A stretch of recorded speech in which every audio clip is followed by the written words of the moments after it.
मौसम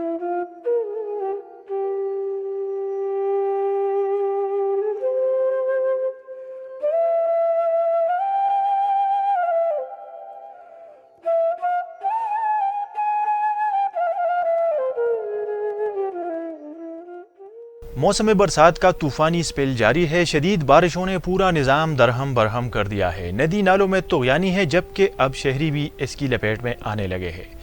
रावलपिंडी में बहरिया town phase 6 में घर से स्कूटी पर दफ्तर जाने वाली 22 साला लड़की आखिरी सफ़र पर रवाना हो गई। लोही भीर के इलाके में वाक़या निजी हाउसिंग सोसाइटी में घर से दफ्तर जाने वाली दोशीज़ा मौत की वादी में पहुंच गई। 20 साला हमराह स्कूटी पर दफ्तर जा रही थी कि तेज़ बारिश के दौरान सड़क पर बहते पानी में तवाज़ुन बरकरार न रख सकी। इसी दौरान मकामी नौजवान ने उनकी स्कूटी पानी से गुजारने की कोशिश की, लेकिन जब नौजवान भी लड़खड़ाने लगा तो हमराह स्कूटी को पीछे से खींचने लगी।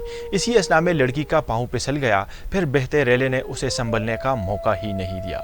वाक़ये की सीसीटीवी फुटेज सामने आने के बाद रेस्क्यू एहलकारों ने लड़की की तलाश शुरू कर दी। 8 घंटे के बाद लाश निकाल ली गई। बिल्कुल आज ये हमें 6:19 में कॉल आई थी कि बहरिया टाउन फेज 6 में एक लड़की डूब गई है, तो फौरी तौर पर गाड़ियाँ भिजवा दी गई। इस ऑपरेशन में 4 एमरजेंसी व्हीकल और 20 रेस्क्यूअर ने हिस्सा लिया और तकरीबन 8 घंटे की कोशिश के बाद उसके डेड बॉडी को तलाश कर लिया गया और उनके लवाकिन को उनके घर शिफ्ट कर दिया गया।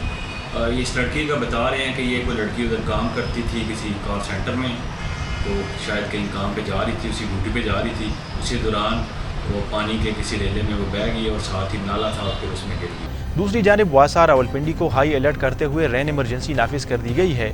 तर्जुमान वासा मैनेजिंग डायरेक्टर वासा मोहम्मद सलीम अशरफ का कहना है कि निकासी आब के लिए हेवी मशीनरी और अमला नशीबी इलाकों में तैनात किया गया है।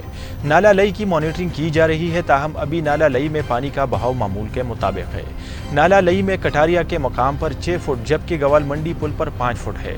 महकमे मौसमियात के मुताबिक बोकला के मकाम पर 28 मिलीमीटर जबकि कचहरी वाटर गेज के मुताबिक 19 मिलीमीटर बारिश रिकॉर्ड की जा चुकी है। ताहम किसी भी किस्म की इमरजेंसी सूरत हाल से निपटने के लिए तैयार है।